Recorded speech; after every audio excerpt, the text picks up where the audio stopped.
All right, guys, today we're going to be still working with greatest common factor.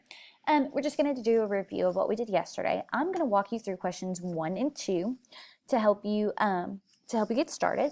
So question number 1 says find the greatest common factor of 24 and 28. So we know from yesterday that we're going to use our factor trees and our prime factorization to find greatest common factor.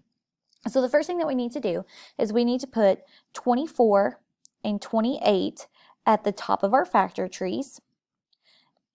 And then we're going to start breaking those down with any multiplication fact that we know that will give us these numbers.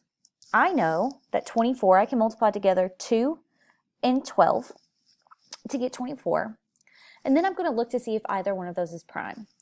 2 is prime, so I'm going to circle it. 12 is not, so we can break it down further. I can multiply 3 times 4 to give me 12. 3 is a prime number, so I'm going to circle it. 4 is not, so I can break it down further. To get 4, I can multiply 2 times 2, and both of those are prime, so I'm going to circle both of those.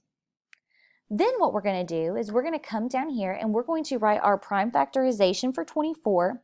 And if you remember from yesterday, our prime factorization is just a list from least to greatest of the numbers that we circled because those are the prime factors. And if you remember, I said if we multiply all of those out, we'll get the original number. So we're going to put multiplication dots between all of our numbers. So the prime factorization for 24 is 2 times 2 times 2. So we have 2 times 2 times 2 times 3. So that's our prime factorization for 24. Now we're going to come over here and we're going to do the exact same thing for 28. I know that I can multiply 7 times 4 to get 28. 7 is prime, so I'm going to circle it. 4 is not prime, so I can break it down further.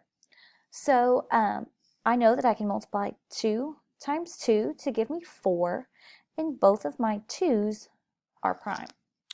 So now I'm going to come down here and I'm going to write my prime factorization or my list of prime factors for for 28.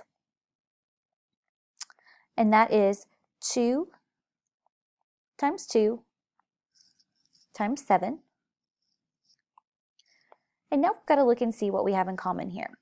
We see that they share a 2, they share another 2, they don't share another one, they do not share a 3, and they do not share a 7. So when we write out what they share a 2 times 2. And to get our greatest common factor, we're just going to multiply 2 times 2 and get 4.